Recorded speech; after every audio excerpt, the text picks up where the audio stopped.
midnight and you're watching Nightline with me, Zahir, Kelvin and Abdullah. The top stories.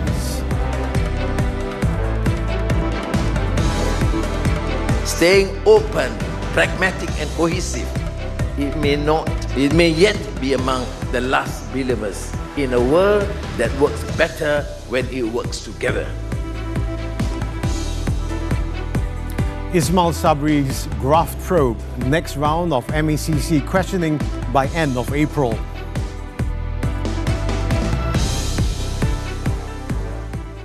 Good morning. Datuk Sri Anwar Ibrahim has called on ASEAN countries to rely on each other and the bloc as the United States tariffs spread across the globe.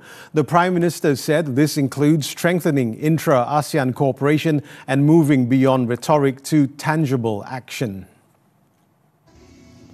The Prime Minister said this in his keynote address at the launch of the ASEAN Simplified ESG Disclosure Guide for SMEs in supply chains in conjunction with the ASEAN Finance Ministers and Central Bank Governors meeting and related meetings in the Federal Capital on Tuesday.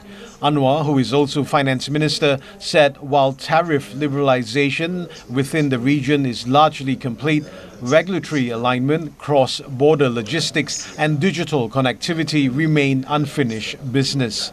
As such, he said the bloc must also safeguard and expand its external linkages. The Trump tariffs are not the first challenge to multilateralism, nor will they be the last. But if ASEAN can hold its nerve, staying open, pragmatic and cohesive, it may yet be among the last believers in a world that works better when it works together. He said as the chair this year, Malaysia will prioritise the revitalisation of strategic platforms. It also means safeguarding and expanding our external linkages. Our dialogue and sectoral partners span 6 continents. Few regional blocs can claim such a network.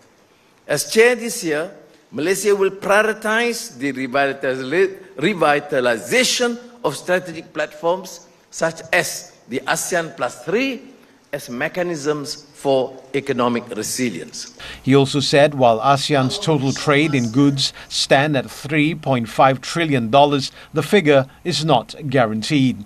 Anwar said ASEAN's vision is for a prosperous, sustainable and inclusive region that will require political will, serious capital, fortitude and a strong dose of good fortune. It will also require swift progress in initiatives at the sub-regional level. As for ongoing efforts to strengthen economic cooperation among ASEAN nations, Anwar said the bloc is engaging with investors as well as multilateral development banks to power up the ASEAN power grid, the planned key interconnected grid between member states. The Prime Minister also highlighted ongoing efforts to strengthen the bloc's economic cooperation, such as expanding ASEAN's payment connectivity network among member states such as Malaysia, Indonesia, Singapore and Thailand. It is initiatives like this, concrete and grounded, that will decide whether our vision for ASEAN becomes a reality or fades into a footnote of history. He said the move will promote greater economic integration to enable businesses to better leverage ASEAN as a market and will develop regional champions in sectors such as financial services, energy, healthcare, tourism, telecommunications and logistics. ASEAN stands as the world's 5th largest economic bloc with a total gross domestic product of 3.8 trillion ringgit in 2023 and a combined population of 677 million. Meanwhile, ASEAN delegates have expressed support for Malaysia's position as outlined by Prime Minister Datuk Sri Anwar Ibrahim early on Tuesday, describing it as both pragmatic and timely. I think what Anwar, the Prime Minister, has said is something which I think we all must support, because I think ASEAN, as we work together as one, will become stronger. I think if you look at it, ASEAN as economic bloc is a lot stronger, 600 million people. If each country by itself tries to negotiate directly with Trump, they probably will have a smaller voice compared to ASEAN, which will have a much bigger voice, together as one group. Meanwhile, Putrajaya confirmed that it is sending its officials to the US to discuss the tariff issue by the end of the month. Second Finance Minister Datuk Sri Amir Hamzah Azizan said Malaysia should continue to explore and diversify trade, stressing the need for stronger cooperation within ASEAN while looking for new trading partners and strengthening ties with existing ones. Apa yang penting, kita kena memahami impact yang akan ada dan memahami isu-isu yang dinaikkan. Dengan itu, kita akan pergi kepada United States untuk berbincang dengan secara baik untuk menggalakkan kefahaman yang lebih dalam isu ini. Besides negotiating with the US, he said Malaysia will also continue to strengthen regional cooperation under the ASEAN framework and explore new trade opportunities with trading partners such as the European Union, Latin America and South America.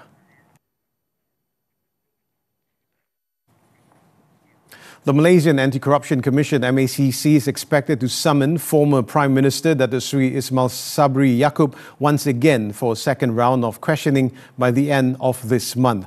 In an exclusive interview with TV3, MACC Chief Commissioner Tan Sri Azam Baki said the upcoming session will focus on the former Prime Minister's previous declaration of assets. According to Azam, the initial session, which revolved around the discovery of 170 million ringgit in cash and 16 kilograms of gold bars in a safe house, has been completed. As such, authorities are now seeking supporting documents related to the asset declaration. Dalam tempoh 2 minggu ini, kami akan bertanya balik dan sekiranya tidak dapat dibekalkan, kita akan panggil juga untuk akan percakapan untuk memperjelaskan kenapa dokumen-dokumen tidak diperolehi dan juga mana-mana lagi saksi yang beliau boleh kemukakan bagi membantu beliau untuk menyokong dalam pernyataan beliau berhubung dengan perisian harta. So far, 33 individuals have been questioned in connection with the case. On March 3rd, Azam confirmed that Ismail Sabri is a suspect in the investigation into corruption and money laundering following the seizure of 170 million ringgit in cash in multiple currencies, along with 16 kilograms of gold bars. The probe has also led to the arrest of 4 senior officers from Ismail Sabri's administration, as well as a licensed money changer to assist in investigations. A forensic pathologist testified on Tuesday that the late Zain Ryan Abdul Matin died of ligature strangulation and had multiple wounds on his ears and his anus. Testifying on the 15th day of the trial, forensic medical consultant Dr. Rahayu Shah Adnan said the cause of death is believed to have been strangulation from a cord, lanyard or twisted fabric and not from drowning.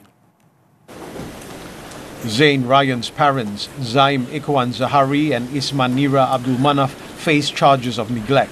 Dr. Rahayu, who conducted the post-mortem, explained that the child, who was dressed in a school uniform and was wearing a diaper, was found deceased at around noon on December 7, 2023. In addition, she reported that there was also lacerations in the victim's rectal area, likely caused by the insertion of a blunt object, although these injuries were not fatal. Dr. Rahayu confirmed that the post-mortem revealed marks of blunt trauma, including bruising on the forehead, both upper and lower lips, as well as the back of the head. Sharp trauma marks were found on the left ear, with cuts and puncture wounds extending from the left ear to the back of the head. She clarified that while the blunt and sharp trauma did not result in death, they indicated physical abuse suffered by the late Zain Ryan. The trial continues on Wednesday.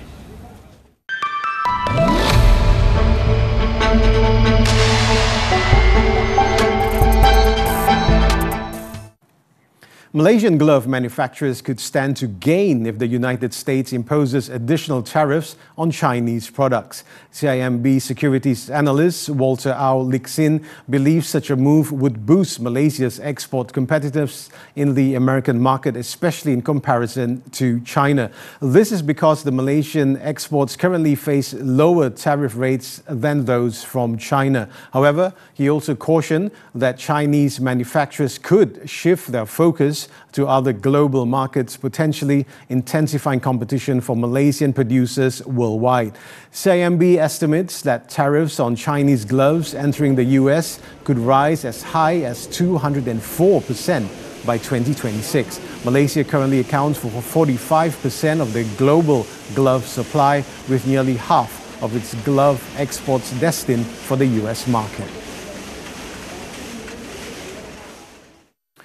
The European Union, EU, on Tuesday proposed tariffs of up to 25% on US goods in retaliation for levies on metals. It plans to target tobacco, steel, textiles, eggs, dental floss, poultry, and numerous other US exports to the bloc. If approved, the majority of the levies will take effect mid-May, while some, like tariffs on almonds, will begin in December. The proposed tariffs, which were drawn up after US President Donald Trump's duties on steel and aluminium took effect last month, aims to show EU strength, while Brussels seeks to negotiate over Washington's broader tariffs onslaught.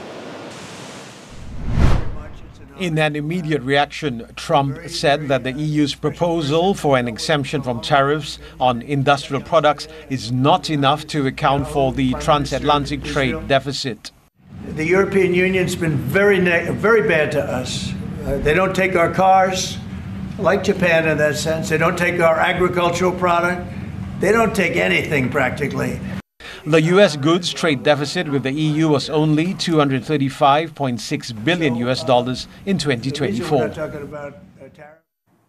Beijing on Tuesday says it will fight to the end if the US continues to escalate the trade war after Trump threatened huge additional tariffs in response to China's retaliatory measures. China's Commerce Ministry accused the US of blackmail in response to Trump's threat of imposing additional 50% tariffs unless Beijing reverses its 34% reciprocal tariff. It called the move a mistake on top of a mistake and vowed to take resolute countermeasures. Indonesia's stock market sank and the rupiah fell to a record low on Tuesday as markets reopened after an extended holiday break and reacted to global market turmoil caused by US tariffs.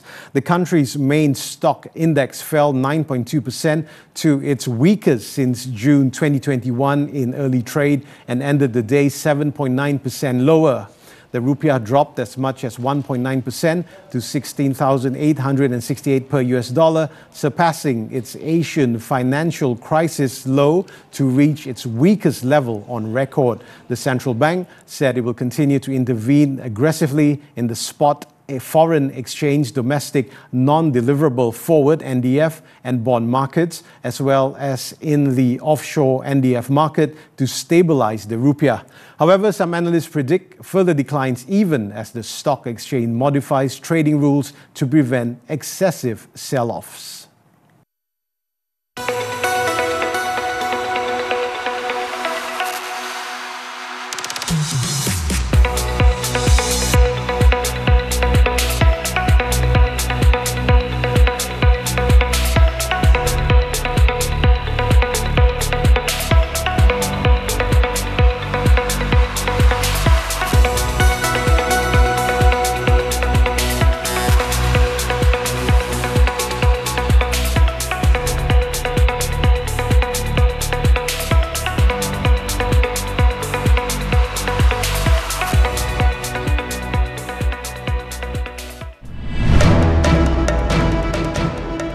Over 14 million ringgit worth of drugs seized. This and more from the local front after this breather.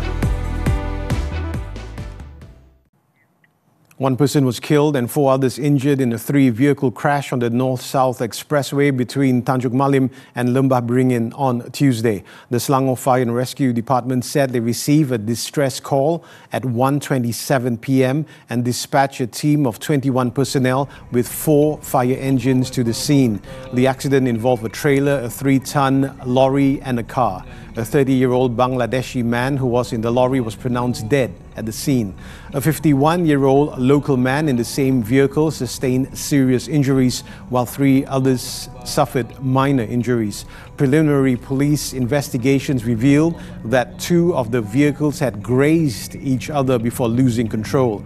According to Hulu Selangor Deputy District Police Chief, Deputy Superintendent Muhammad Asri Muhammad Yunus, the collision caused the 3-ton lorry to veer into the opposite lane. The case is being investigated under the Road Transport Act. The head of a government department branch in Kelantan has been remanded for 6 days until April 13 to assist in an investigation into alleged abuse of power. The remand order was issued by Magistrate Nik Muhammad Tamizi Nik Muhammad Shukri at the Gua Musang Magistrates Court. The 43-year-old suspect was arrested by MACC personnel at his office on Monday. It is alleged that the suspect had abused his power by recommending a facility refurbishment project in Gua Musang worth about 100,000 ringgit. Kelantan MACC Director Rosli Hussein confirmed the arrest and said the case is being investigated under Section 23 of the MACC Act.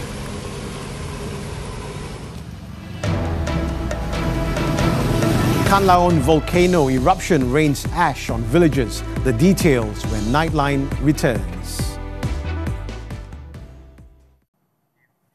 Onto the foreign front. Saudi Arabia has revised its electronic transit visa, e-stopover visa policy, limiting eligibility only to travellers from a designated list of 18 countries, including Malaysia. The e-visa will now only be issued to passengers travelling from or to countries listed under Group A by the Saudi Civil Aviation Authority. Saudi officials added that applicants must also hold a valid visa for at least one of the listed countries and must have previously used it to enter that country. Other countries impacted by the decision include the United States, United Kingdom, China, Singapore, Thailand and Turkey. The new requirement is part of efforts to ensure compliance with updated travel regulations and to simplify the visa process for select travellers. South Korea's government approved June 3rd as the date for a snap presidential election on Tuesday, following former President Yoon Suk-yeol's removal last week over his short-lived declaration of martial law. The cabinet agreed the date on Tuesday after discussions with the National Election Commission, since it needed to approve a public holiday for the election. Acting President Han Duck-soo said the government had decided on the date considering the need to ensure smooth election operations and allow sufficient time for political parties to prepare. Iran on Tuesday said it would hold talks with the United States over its nuclear program in Oman, confirming an early announcement by US President Donald Trump. Iranian Foreign Minister Abbas Araghchi announced late on Monday that indirect talks will take place on Saturday, in which he's reportedly scheduled to meet U.S. envoy to the Middle East, Steve Witkoff, with Oman acting as a mediator. Earlier, Trump announced the start of direct talks while maintaining rhetoric threats that the U.S. could attack Iran. He also warned that Iran would be in great danger if diplomatic efforts to curb its nuclear ambitions failed, adding that Tehran cannot have nuclear weapons. Tehran had earlier dismissed Washington's calls for the talks. It'll go on Saturday. The Philippines' Canlaon volcano erupted on Tuesday, spewing a voluminous plume 4 kilometers above the vent, prompting fresh warnings for nearby residents and schools. No one was injured and there were no reports of damage. The country's Institute of Volcanology and Seismology maintained an alert level 3 over the volcano with warnings of potential further explosive activity. Authorities have suspended classes at schools in 4 villages due to ashfall. Earlier, state volcanologists recorded 6 volcanic earthquakes and a 16-minute-long ash emission before the eruption.